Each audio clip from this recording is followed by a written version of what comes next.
Hello, this is DrPaulCottrell, and I'm going to do another update on what's going on in Israel. This is November 10th. It's a Friday. It's before the opening of the New York session. Futures in the Dow are up 117. Now it's 121. And then S&P is up. It just passed by. So we'll see how the trading session goes. Sometimes the future market is up and then it'll remain up for the rest of the day. Sometimes it's up and then some news comes and it goes down. I suspect that probably it'll be an up day today.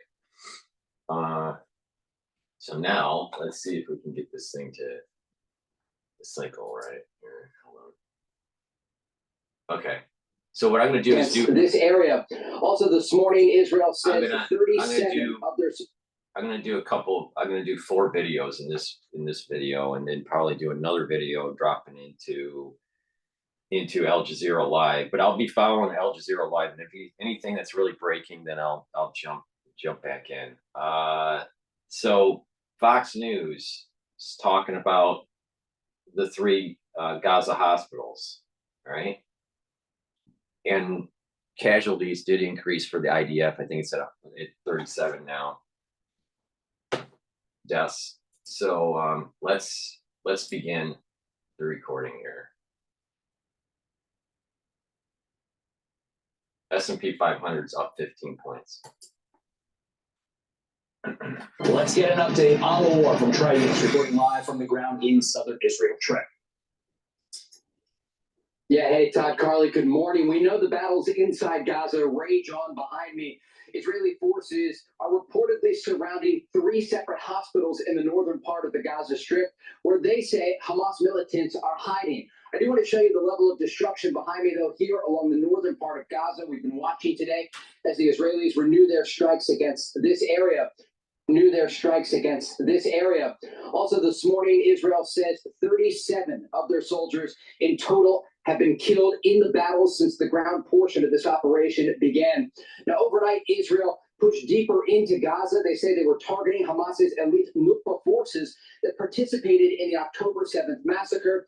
They say they killed a number of company commanders and also platoon commanders from Hamas who were in part responsible for that slaughter of civilians in early October. They also say there was a separate incident that killed 19 Hamas operatives as they were engaged in gun battles inside Gaza City. You can see they continue airstrikes against different Hamas tunnel positions throughout Gaza. Those strikes overnight shaking the ground as the Israelis are looking to hit Hamas above and below ground. We do know they are trying to get more civilians out of the way, opening an evacuation corridor for Palestinians to go to the southern part of Gaza. Yesterday alone, the military says 80,000 Palestinians took that corridor. Now, all of this comes as attacks continue from Iranian proxies across the Middle East, not just against Israel, but also against American forces. Dozens of those attacks have taken place since this war began, and following the American strikes in eastern Syria. The last video I did, those last 2 videos I did, I was covering the actual attacks on U.S. bases or U.S. forces. It was at 42. Now it's at 46. So, it went up. It went up by 4. We know at least 4 separate attacks have taken place against American interests in both Iraq and Syria. Todd, Carly? Hey, Trey. So yesterday, the United States announced that there will be 4-hour pauses in fighting. But Bret Baier spoke to Israeli Prime Minister Benjamin Netanyahu, and we're going to play a little bit more of that after we speak to you. But he kind of pushed back on that idea, and he said that the fighting's going to continue. There's just going to be these humanitarian corridors that are going to open up. So what's really going on with these pauses? Yeah, according, I don't know what he's going to say, but I heard the feed from the IDF retired colonel, lieutenant colonel, and they're going to have a corridor in the southern eastern corner of the Gaza Strip that's open from 10 o'clock to 2 o'clock, their time, their local time. And they're going to allow for evacuees. So it is a corridor that's open for 4 hours, but it's not a ceasefire. It's not a pause. They're still going to hunt down Hamas. Tonight on the phone, and that source indicated that the Americans came out with this idea there would be 4-hour pauses across the board in the fighting, and the Israelis say that simply is not the case.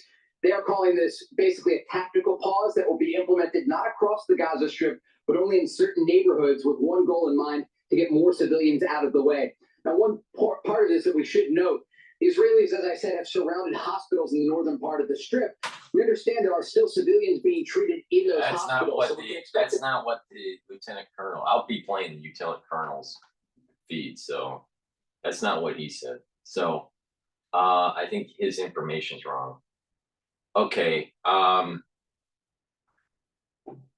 corridor to get evacuees out, yes. Pause, ceasefire, no. Hunt down Hamas, kill them.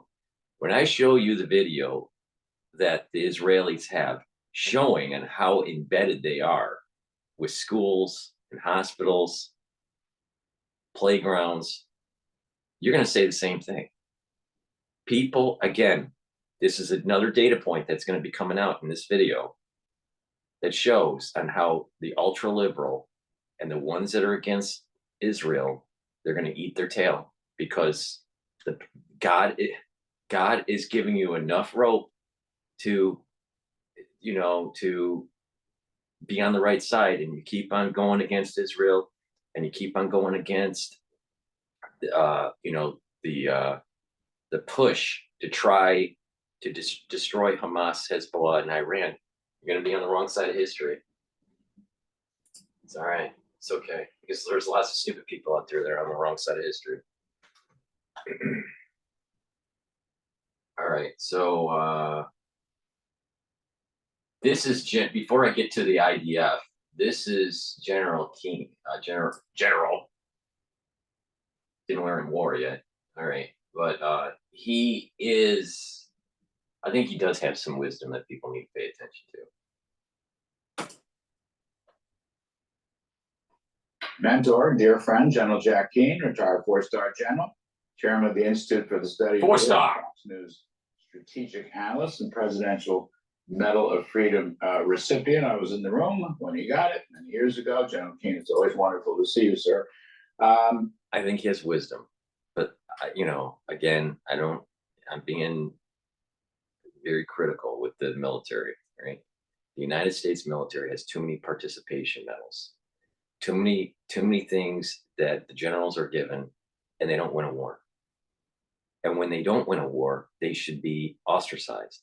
They should be demoted, not promoted, not given more medals. And here, the presidential medal or whatever, this is another example of the participation that I'm talking about. He did not win a war. He's a 4-star general. He was in the room to win wars. He didn't win the war, but he does have wisdom. So let's listen to the wisdom. Quickly, General, this is what Aaron Cohn, this special ops advisor, very smart chap. It's what he said on our show last night. I want you to react to it, please. Now, I can tell you from my sources that Israel is getting very close to wrapping up the little Hamas birthday present and ending it for good. I thought that was an interesting comment. He's a tough, hardened guy. He wouldn't say that if he didn't have evidence. That's why I raised the point a second time about the 130 tunnels and so forth. They seem to be doing better, let's say, the IDF. I wanted to get your take on. I have to pause it right here. Al Jazeera is, talking about how Israel forces are, going into refugee camps. But Al Jazeera doesn't tell you that Hamas is burying themselves right in around the community. I'm telling you, these isolationist truthers, you're going to be judged. Well, certainly, the last time that they were in there with any consequences was 2014, and they've gone to school on these tunnels, they've trained on them. They have a sense of how extensive and comprehensive they are. They've got all sorts of technology to assist in this. So, I mean, he's got sources inside, and that's wonderful. Let's applaud the fact that they've taken down 130 out of about the 300 miles of this thing. Good news there, and certainly if the Israelis can end this sooner, that's good on all sides of this thing. And so they cannot give up on the new aim that their national leadership assigned to their military, and that is to dismantle Hamas's effective terrorist military organization, take that effectiveness away from them, and so dismantle the governing aspect of Hamas as well. That is a new aim, and they've got to stick with it till it's accomplished.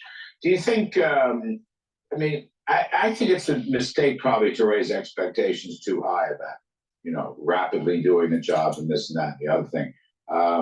What I do find odd is that everything that's going on in the news, how WTI and Brent is trading down. And it's been trading, you know, down for a little while. The breaking news on CNBC is that oil on pace for a third straight week down.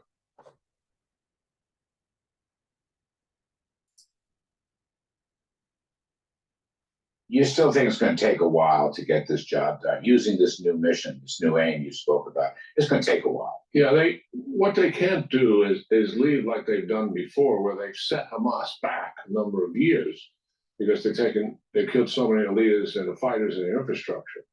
To dismantle an organization, the effectiveness of the entire network takes time. And we've had some experience in doing that ourselves in our 9/11 wars. But listen, we're behind the Israelis 100% here. If they can do it faster than expected, we're all for it.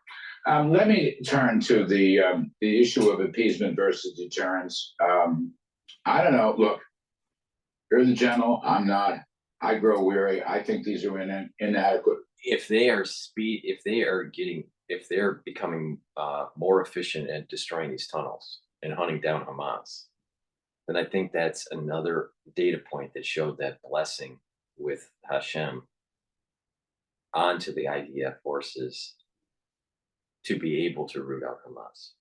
Because I'm telling you, Hamas, Hezbollah, and Iran are extremely evil. Now, not the people of Iran, but I'm talking about the government and its Ayatollah.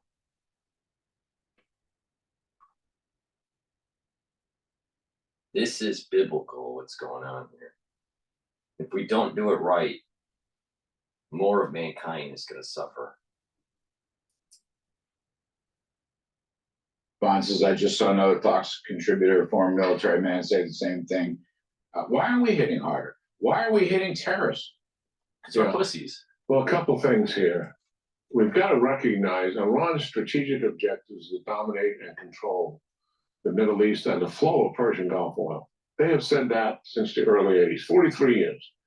To accomplish that, they got two very specific objectives to accomplish that goal. One is to drive the United States military out of the Middle East, and they began that in the early 80s when the Islamic Jihad, forerunner of the Hezbollah, blew up the Marine barracks, blew up two of our embassies. I totally remember that. And we pulled away. I remember that Beirut bombing as if it was yesterday. I remember being in the living room and seeing the TV, and, you know, and the news playing. I don't know which news station it was. I remember Tom Brokaw, and Peter Jennings, their broadcasts about it, and that was early. That must have been the first term of Reagan. But yeah, and I remember everyone was all scared about that. And my cousin was in college at U of M, and I remember my mother, she was all worried that there was going to be some sort of draft, you know, that this was going to be a big, you know, big event. Now you got to remember, we were just getting out of Vietnam, and they still had that whole draft kind of mentality in their mind when there's a war. Now, what happened was that we actually put our tail between our legs, and then we disengaged in the Middle East, and terrorism started to ramp up. This is a data point that if you don't hit them hard and you not just disrupt, but destroy their capability. There's gonna be black shoots, right, instead of green shoots that start to come out of the ground, and it's Islamic Jihad all over again. That decision that Ronald Reagan made, and they continue to do that throughout the years to reduce our military presence. So what the second objective is to destroy the state of Israel. So you have their instrument Hamas conducting this brutal savage attack, which has that as a goal, and also their proxies in Iraq and Syria, and to include Houthis, are working on the other goal.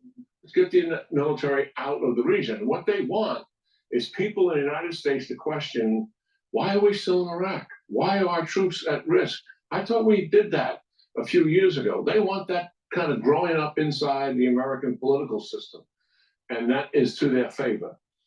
But to stop those attacks and to prevent the loss of life, I think is what our goal should be. These little measured, deliberate strikes are not accomplishing it. You just reported very accurately.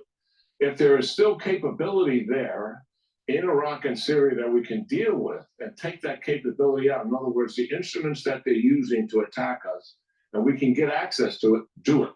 But if we can't do that, I would tell the Iranians then I've got to put at risk the IRGC, which is the organization that's controlling these proxies, that directed Hamas, supported Hamas, etc. And these Iraqi and Syrian proxies, they train in the IRGC training center in Iran. We should tell them we'll take that training center down. 500 Hamas were there in September. No, We should also tell them, General, because you lost all the wars, 4-star. You knock out not just the facilities that are attacking our troops, launching the rockets, shooting down our drones, but you also, and it's not or, it's and destroy the training centers in Iran. See, this is a classic example of why America is where we're at today. Half war. I'm telling you, Iran needs to be destroyed, or this is not going to end well down the road, because there's an awful lot of smart Iranians, and it's going to go unconventional. And I'm telling you, the barriers of entry for chemical and biologics are really low. I'm going to put that at risk if you don't stop. The IRGC bases that support their activities are going to be at risk, as is the IRGC headquarters. In some bases in Iraq. They're all in Iran. And, They're okay. all in Iran. So why don't we? So can I ask you, sir? I don't mean to interrupt. You know this, but look, the word "don't" is all we've really gotten from the president, Right. and I don't think "don't" conveys the clear message that you yourself just conveyed. Why not finish the sentence if you really believe that? Because we're pussies. I don't know what they have told the Iranians privately. And sometimes I understand public declarations have connotations to them. I'd give them a pass if they were telling them privately. what I just said. No. This is exactly the problem that we have. Half-hearted, or maybe we'll see something aggressive behind the scenes, not too aggressive, because we're still funding fucking Iran, and the whole nuclear negotiations with Iran is a total circus with the Democratic Party. You have to be forceful and destroy, take down the capability, or we're going to destroy your country. It's very simple. Why do we spend hundreds of billions of dollars a year for all of this military equipment, for all this military capability, with all these generals that have all these medals for participation, and we don't use it? And then when the going gets tough, we'll leave all the equipment in a war zone like Afghanistan. Dumbasses. These people are dumbasses. The Reagan team learned from what took place in the early 80s. So when the Persian Gulf interruption campaign began by the Iranians, remember, they want to take control of Persian Gulf oil. They started to disrupt it. Reagan hit their oil platforms, Iranian oil platforms, and they hit their IRGC bases, shut them down.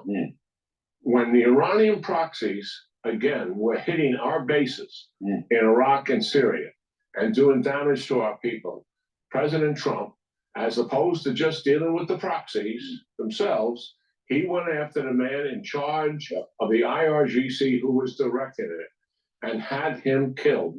That put the Iranians back on their heels. Now, why don't we take these actions? Why doesn't the administration do what we're suggesting? Because they fear. It's too, we need to do that, but it's too targeted. It's too surgical. It needs to, there needs to be a larger war with Iran and the toppling of the Ayatollah. See, this is exactly why we're in. They're going to strike at Iran, even though it's the IRGC and they are directly connected to the proxies, because that's on Iranian soil, that could provoke the possibility of a war with Iran. If you put that under a microscope, that kind of exhalation, war with Iran, makes no sense. Why? For 43 years, they have been using these proxies to fight a war for them. For what reason? So they don't have to fight it themselves. They know full well if they ever got into direct conflict with the United States, they don't just lose a war, they lose their regime. Good. And that's not what they're going to do. But why would they hit us back if we hit them at home? Yes, of course they would, like they did with President Trump. Channel, they've been waging war against us. They're waging war against us right now. I agree. They're in effect killing our American civilians and taking hostages. I mean, October 7th was Iran. I know it was Hamas, but it was Iran. Of course it's Iran. And all the other proxies that they're using in the region, all to accomplish their goal. You know what's destroy the amazing? state of Israel. Again, you know, I'm diverging, but I can on PNN, all right? Because it's my prerogative. You know, I spend quite a bit of time at the Harvard Club, and you know, there's a lot of different types of people at the Harvard Club. You know, there's the younger crowd, there's, you know, my generation, and there's the older generation. But it always fascinates me, especially the older types. They're like almost having a conversation in the Harvard Hall, like this, like with Cottrell and General Keane. You know, they're in talking about international affairs. Some of them are liberal, some of them are conservative. The younger generation is more conservative and more woke, right? But you know, the older crowd, you know, there's even though there is you know, they're more centrist, maybe slightly left leaning, but you see this kind of conversation at the club sometimes. So it's just fascinating that it's, you know, watching the discussion between Cottrell and Keane. General. Too bad he didn't win a war though. It'll make it vulnerable, politically isolated, and also drive us out of the region. So all of these proxies, where they don't directly conduct the attack themselves, this has been a brilliant strategy when they started it, because never before did a country hire other people in another country to make an attack on their adversary the way they have done it consistently for 40-something years. And every president that steps into power seems to have to learn this lesson again. That what's really going on here. Iran is behind all of it. This administration has enough evidence to know what to do here.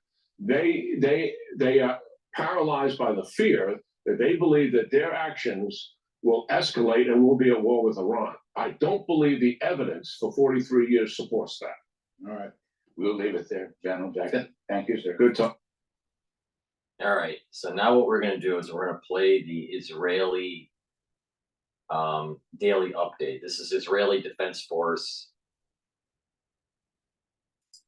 All right, join me now, Mike Pompeo, distinguished former Secretary of State, Fox News contributor, author of Never Give an Inch, fighting for the America I love. Technical Mike difficulties. Pompeo, I just want to continue this conversation. Thank you for coming back on the show. and doing damage to our people. There we President, go. There we go. Okay, so this is the update by the lieutenant colonel, retired. Is it retired or just reserved? Reserved. He's in the reserves. So he does daily and weekly updates. So let's this is going to be pretty interesting. I'm going to put a source link in this video as you're watching this, so you can look at it closer up. This is just proving everything I've been saying about Hamas being dug in, and that Al Jazeera is not telling the full story. Al Jazeera will tell a certain piece of the story, use a certain term that is ambiguous, leave out some key information, right? Because, you know, I'm playing the Al Jazeera feed right here, you know, and all you see here is, you know, about how the Palestinians are hurt and how the Palestinians are fleeing in Gaza. They don't say anything about how Hamas dug in. Well, Lieutenant Colonel of the reserves of the Israeli forces, Israeli Defense Forces, will speak for 12 minutes. Maybe longer, because I might interrupt. In Israel, I want to give you an update about the situation on the ground. We'll dig into a Hamas compound in the northwestern part of Gaza City, where we exposed a lot of interesting stuff. Why doesn't Al Jazeera do that? An illustration and combat footage on the ground from what we've seen. Then we'll speak about how Hamas, their combatants, their so-called fighters, how they act in the battlefield, and most importantly, how they're dressed, with footage about it. Then we'll speak about the move. Yesterday, I didn't bring this up. Yesterday, there was a climate disaster protest that was going on during Powell's speech. I believe they interrupted him twice. He was talking about interest rates. Maybe they're going to be elevated for a prolonged time. And, you know, what's the trajectory of inflation and all this? And I'm telling you, this ultra liberal thing that's going on in the world, you know, with this whole climate change stuff and, you know, support the Palestinians and save the babies in Gaza, but keep on aborting the fetuses and all this stuff, right? It's coming home to roost now, and we're all getting judged. And metaphysically, the children that are dying in Gaza are because of the policies of the ultra liberal, moving away from the precepts of the Bible.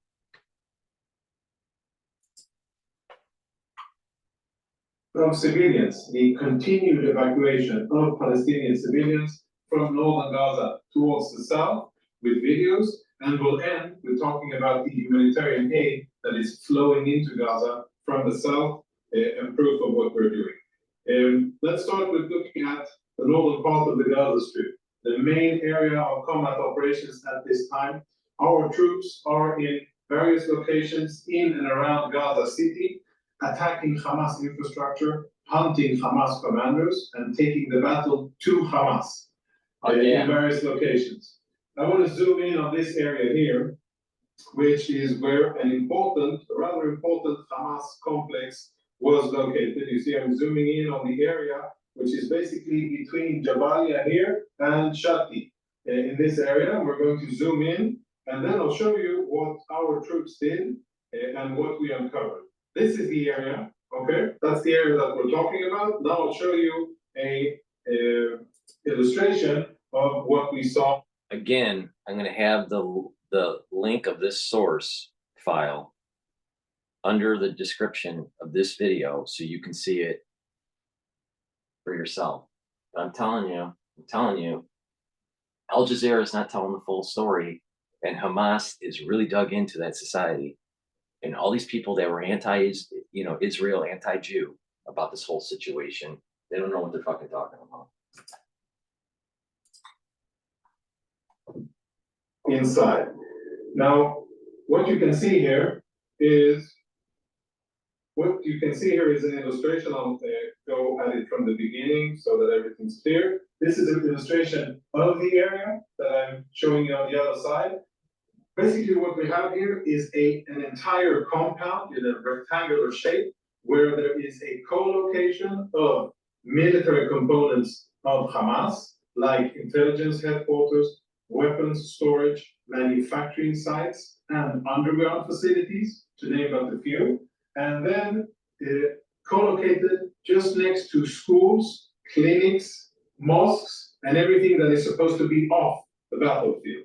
And what you're seeing is footage taken by Israeli soldiers who clear the area. Let's just repeat what he said, let's just repeat what he said, and you can play it for yourself with the source file that I have in this video, right, in the description.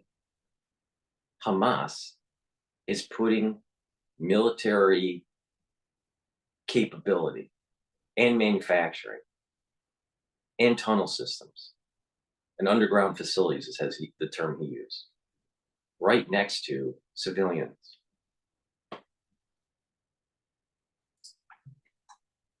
Which they're not supposed to do. And what's left of the compound. This soldier is going to bend down for a second, and you'll see something quite interesting and very telling of how Hamas is embedded within the civilian population. Peeking through the wall from the combat area, you can see a school. And this is where Palestinian kids probably sit and study in normal times. And it's right next to an area where they're storing weapons. This is one of the buildings that Isn't that crazy? Hamas. Isn't that crazy? All you have to do is put a hole in the wall and you can actually see the school. And the other side of the wall are military capability for Hamas. And Hamas really cares about the children. They really care about the children? Really? So all those liberals that said, stop killing the children, Israel. Where in their mouth does it say, Hamas, stop embedding your military next to playgrounds and schools? Once again, another 1 out of 100 data points showing how the ultra-liberal is an idiot. See our troops inside going through a lot of intelligence that we have uncovered both above and below ground. That will help us sustain combat operations and guide combat operations in the future. And what you can see here is an inventory of the weapons.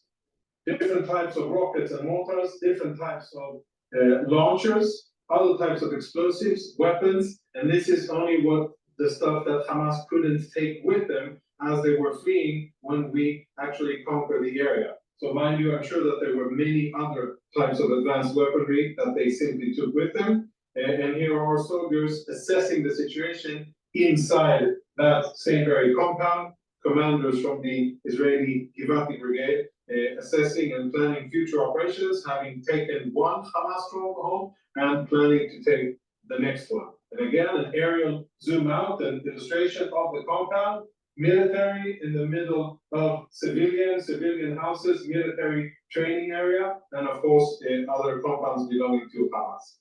Speaking of civilians, and speaking of looking like a civilian. So you still think that you should side with the idea that all these Palestinians had no idea on what Hamas was doing?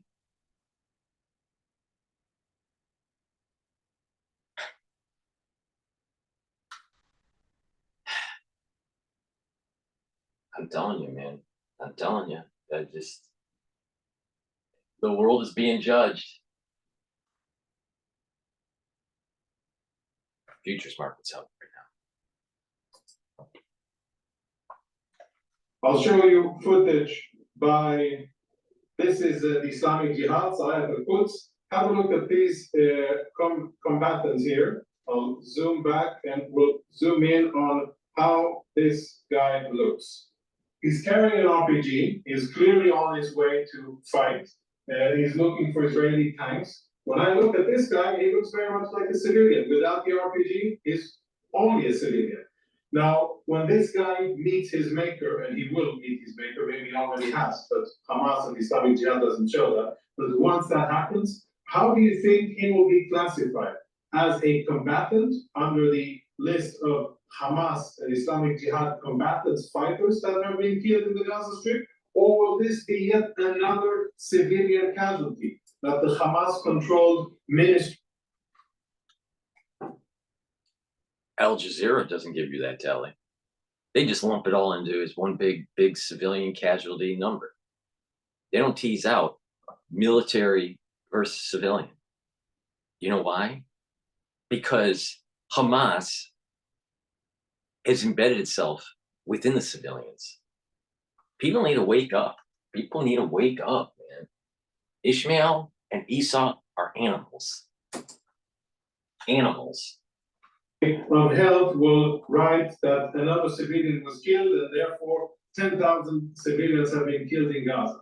This is another example of how our enemies operate. So whenever you hear numbers mentioned of civilians killed, look for the age and gender group of 17 to 35-year-old males, ask where that is, and ask yourself, if they're fighting in plainclothes, then how can anybody know that they are combatants? Exactly. And this one exactly. is not the only one. Exactly.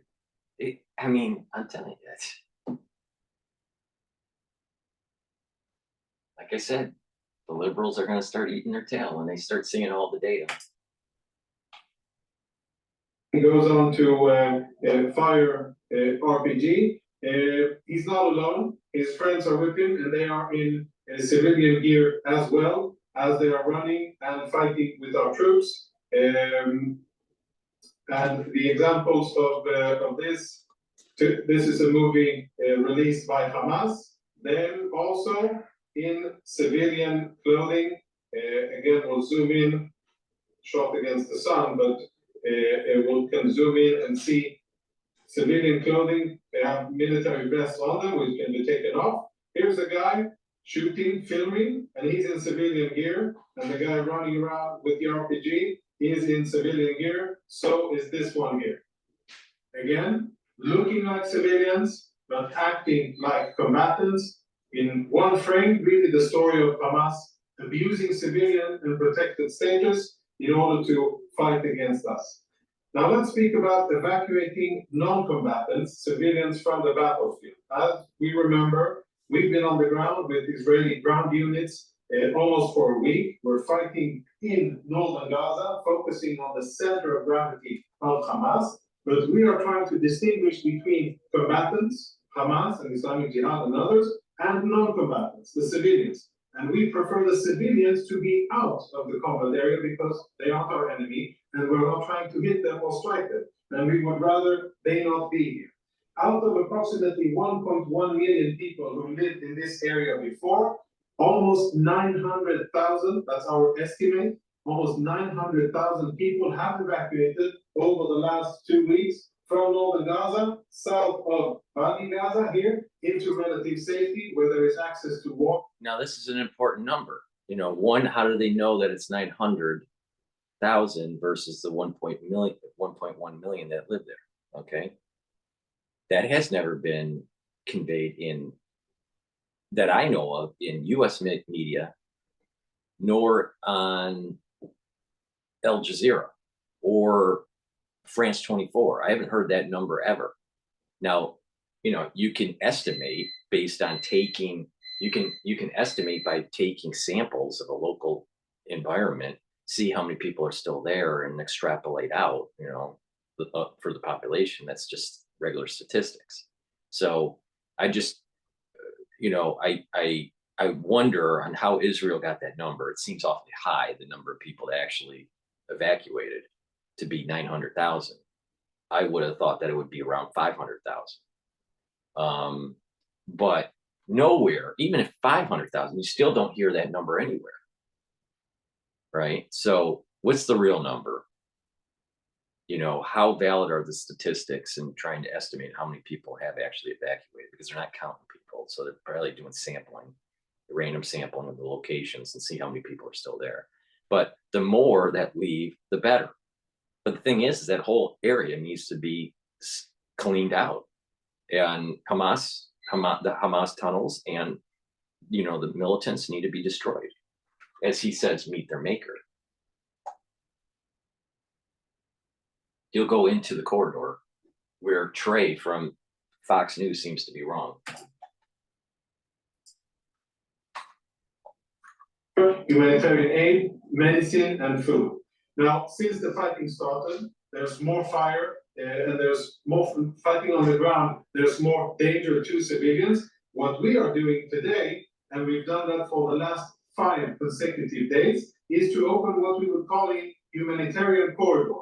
For a short period of time during the day, usually between 10 a.m. and 2 p.m., we allow civilians to exit the area and to be in relative safety. Here is footage taken by our troops of Palestinians evacuating from the north to the south after we cease our military operations for a short period of time, allow the Palestinians to go out towards the south. Of course, we have an interest in doing that because they aren't our enemy. Hamas has been trying to stop that. Hamas has been trying to keep civilians in the back.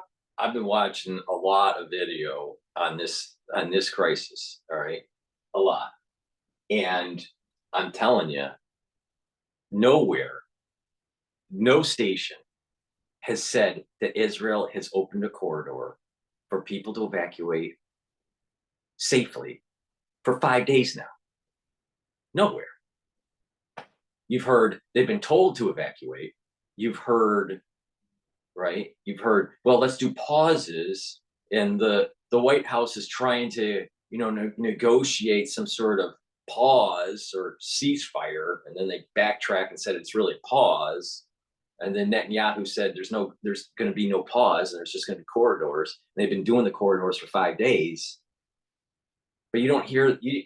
I don't know of any news network that actually said that Israel had a corridor for 5 days now. Why is that?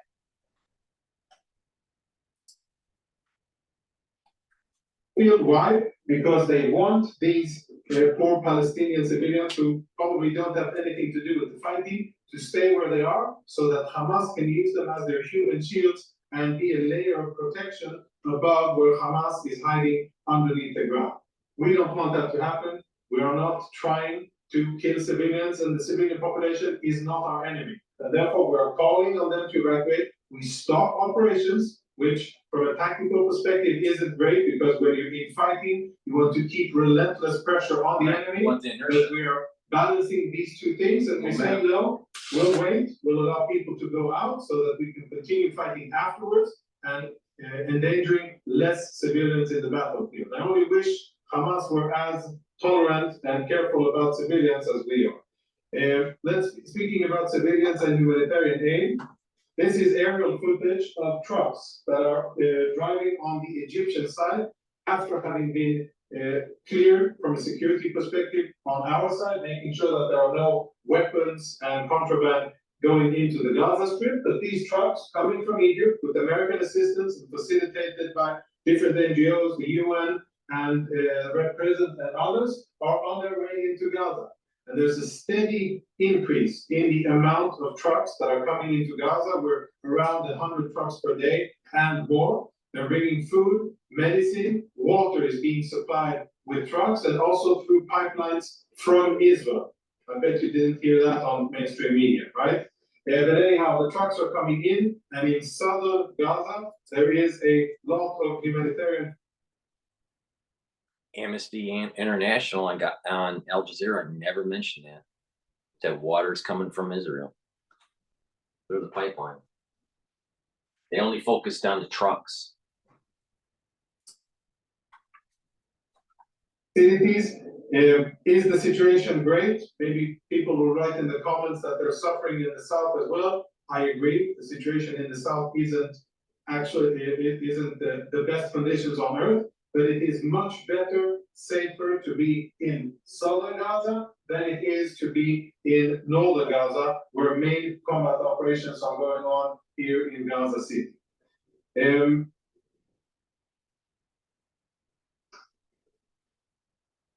let's summarize and speak about what we've seen so far. First of all of the videos and content here is available in the descriptions, specifically this video, which you can analyze in great detail, run back and forth and understand exactly what it is that Hamas has built. I think that's an interesting video, and you can analyze how they co-locate military next to the civilian, next to schools and mosques and clinics. It's a good example. This is only one such area, not the last one. And as our forces will advance, we will uncover other Hamas strongholds, and then we will share the evidence with the world. Hopefully, people will be intellectually honest enough to see the evidence, understand what we've been saying all along, very transparently, very consistently, and understand that Hamas is the one who is abusing civilians, fighting against the law of armed conflict in total disrespect for anything that is supposed to be protected, schools, mosques, hospitals, etc. And I'll remind you that they have a big, significant compound underneath Shifa that will probably be spoken about in the very near future. As always, if you have comments, if you want to guide us toward things that are interesting for you, tell us in the comments below. If you like and find our content useful, of course, subscribe, tell your friends about it, share on various platforms so that this type of information that we work hard in order to provide to you transparently, live, can be shared with others, and that Hamas propaganda and other types of fake information will be met with real information that we are sharing. I thank you for watching, and I wish you all the best. Stay safe. Shalom. This video is going to be in this video as a source file in the description. So click it and watch it separately from watching, after you watch my video, watch that video again. And I'm telling you, Hamas is embedded in the society, and Al Jazeera is not focused on it. They're telling a different story.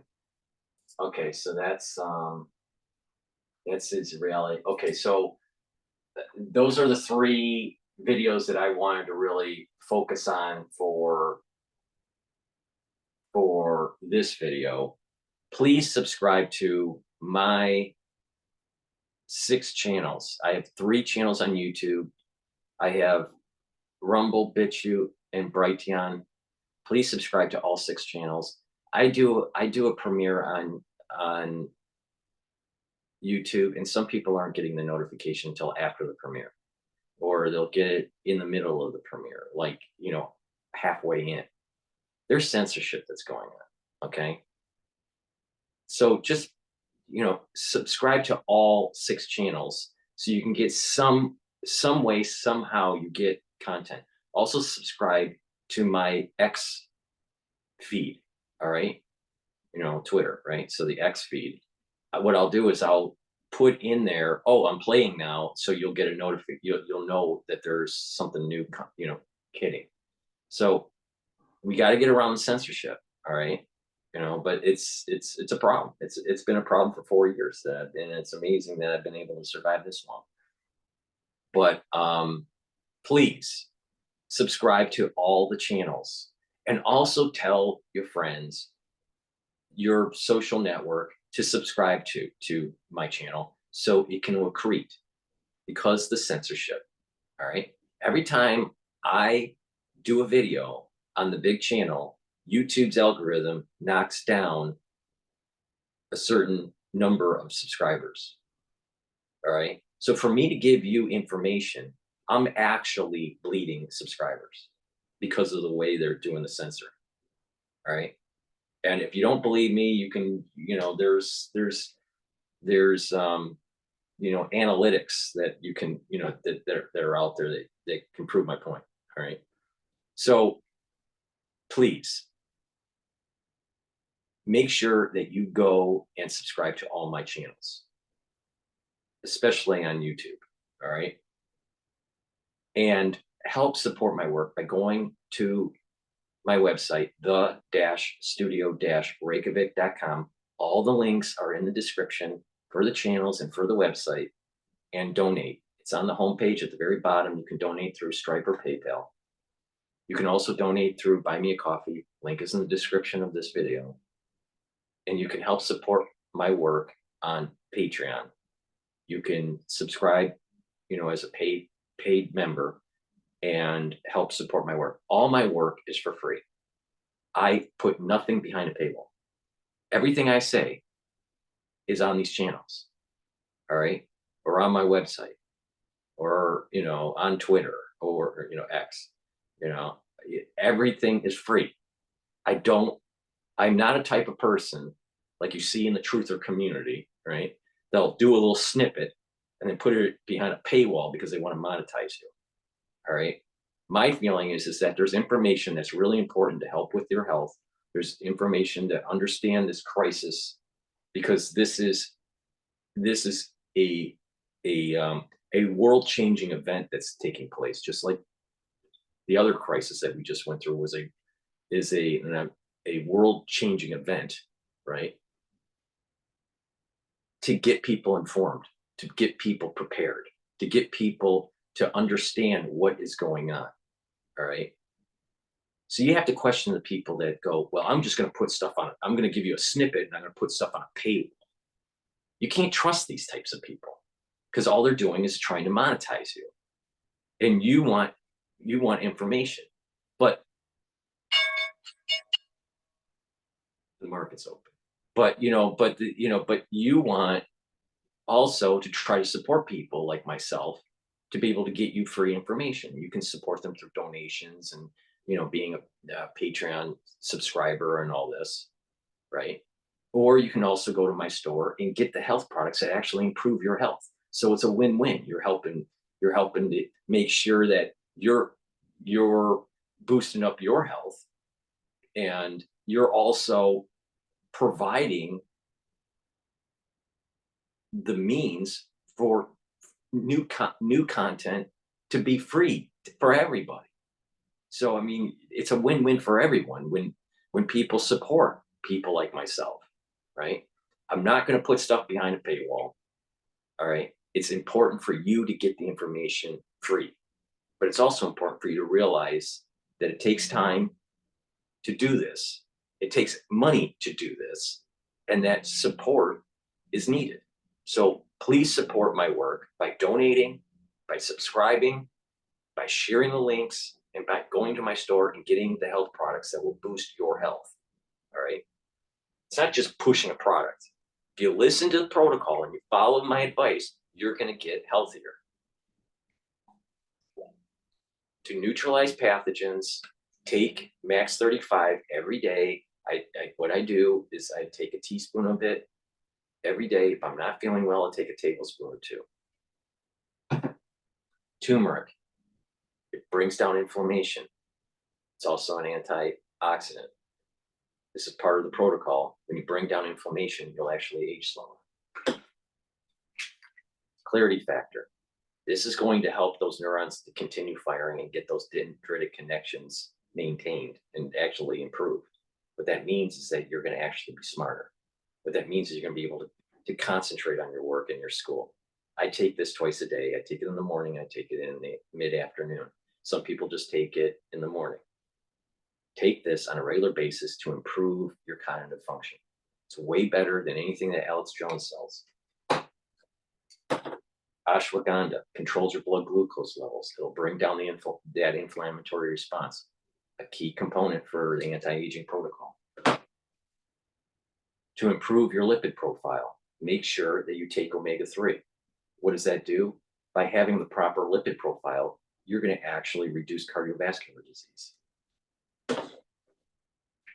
Vitamin C, very important to take every day for your skin and for your immune system. Take a little bit more when you're not feeling well, but it's very, very important to take this on a regular basis, especially drinking 64 ounces of filtered water and taking collagen and using the silver gel on your skin, and it'll improve your skin at the dermal layer and at the topical layer.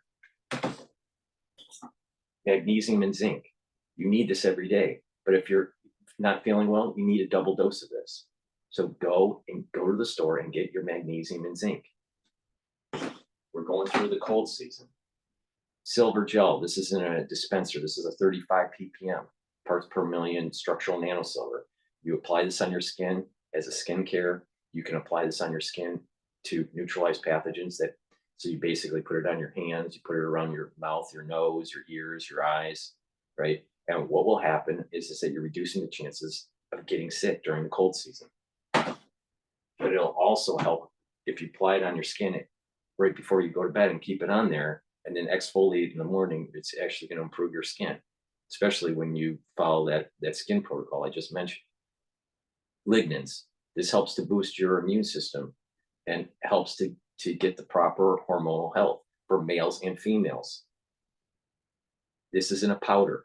You should be taking this every day.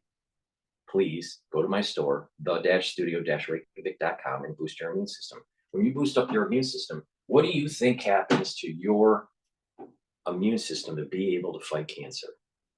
It gets stronger. Good night formula. We need proper sleep. We need 3 REM cycles on average a night to have memory consolidation, to be able to get rid of, to detoxify the cells, to detoxify the CSF, right? The cerebral spinal fluid. If you chronically don't get enough sleep, you are actually weakening your immune system and not allowing for your body to detox. On top of the need for the consolidation of memory. So get Good Night formula and get those 3 REM cycles. You'll be amazed. This has tryptophan and melatonin in it. So you're going to get a well-rested sleep. Part of the anti-aging protocol is proper diet, proper exercise, proper supplementation, challenging your brain, proper sleep. I partnered up with Rainbow Herbals, and we have created these deodorant bars in citrus and in peppermint lavender. It's made from essential oils from the Himalayas. It has a certain harmonic to it. I don't know what the hertz level is, but it has a certain harmonic to the essential oil. So what happens is that the ingredients in this for the essential oil is at a very high quality. Right? You'll notice when you take this that this is going to help the detox your body. You take it every day. It acts as a deodorant and it helps to detox your body. You're going to get healthier by using this deodorant. Speed Stick doesn't do that for you. I'm telling you, all my products, if you follow my advice, you're going to be amazed. Structural nanosilver in sweet menthol, in green apple, 20 count. I also have drops that are blueberry, and the other flavor is honey and lemon. That's in 100 count. Those are the drops. Please go to the store and get structural nanosilver soaps. You don't want to be a crazy liberal supporting dysfunction in your society. And to help prevent you from being a crazy liberal and not smelling like one is taking structural nanosilver soap. I have, I think, 5 varieties. Go to my store, get some of these bars of soap to help support my work, but not only that, to help support your own health. Very high quality soap bar. And all these products would be very, would be a great idea for, for a gift during the holidays. Toothpaste. This has no fluoride in it. It uses structural nanosilver. It neutralizes pathogens. It reduces the plaque. It whitens the teeth. It freshens the breath. It reduces that gum inflammation because it has the structural nanosilver. And by doing that, you're going to improve your cardiovascular health and reduce the chances of valvular disease. This is the best toothpaste that you're going to be able to buy. So instead of supporting Alex Jones, go to my store, the-studio-reykjavik.com, and support my work.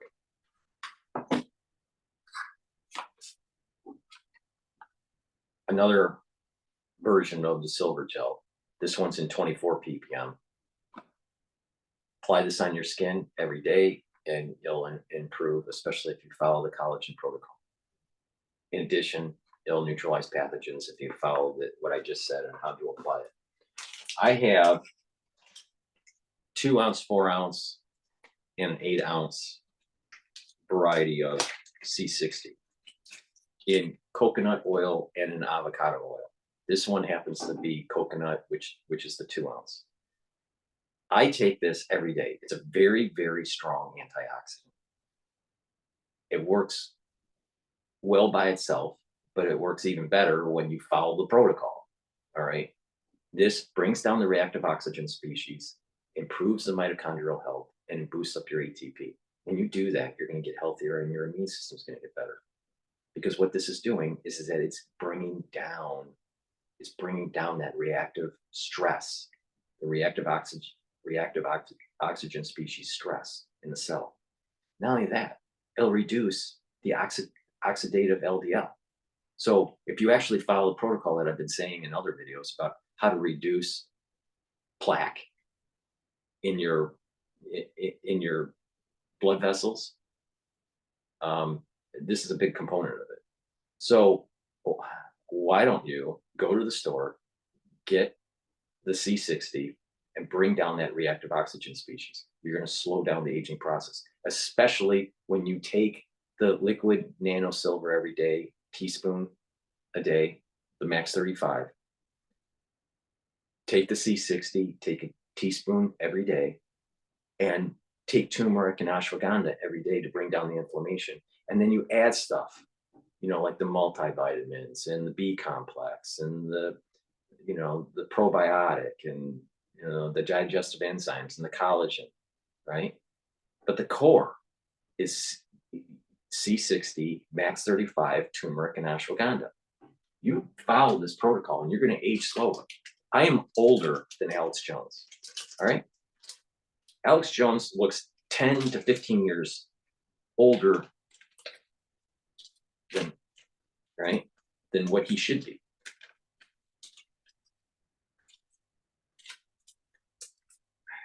You really think that following his advice in terms of aging well is turning out good for him? No. Do you really want to age with Dave Hodges? Really? I mean, if you do,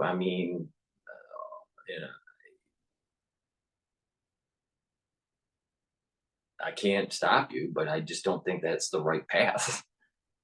So please take my advice. Preventative medicine will help you get off of this treadmill that a lot of Americans are on. Medications for diabetes, medications for heart disease, medications because of, poor processes in the liver, dealing with huge ailments like cancer. If you don't take care of your body in the early days, you're going to be paying for it later. And you may expire earlier. So, and you're less vibrant. So it's about proper sleep, proper diet, proper exercise, proper supplementation, proper challenging the brain, reading, writing, talking to people in the real world. And don't get all stressed out. All right. I know it's hard, as you're watching DrPaulCottrell, watching the world go up in flames. But, the reality of the situation is that if you take my advice, and follow the protocol, you're going to heal. All right. I know people that have some serious issues in terms of their medical condition. All right. And they've been on, the allopathic treadmill for a long time. And by taking taking the protocol and tweaking it, they've been able to reduce their dosage with their pharmaceuticals, all right, for their ailment. Be amazed at how much the body can heal if you just give it the right kick, the right, ingredients to get that immune system going, right? It's not a cure-all. Doesn't cure everything, right? But what it'll do is it'll give you a fighting chance. Thank you for listening. Please make sure you share the links and get people to subscribe. All right. I have some really important things to say, especially if we go through another crisis like we just went through, because I suspect that the 4th and the 5th will be released. I don't think it's tomorrow. I don't even think it's next year. But we did not solve the problem in the last crisis. And that last crisis is still boiling. And we can take some lessons learned from covering the crisis in the Middle East and realizing that we didn't finish the job and get to the root cause and root out Iran, Hezbollah, and Hamas to allow for a more peaceful world in that region. Well, we did the same thing. We didn't go to the root cause. We didn't decapitate the capability of the national security state. And we didn't stop the means of production and research of these biologics. So it's not all clear. It's in a hiatus. All right. So there is some parallels to this crisis and the one we just went through. All right.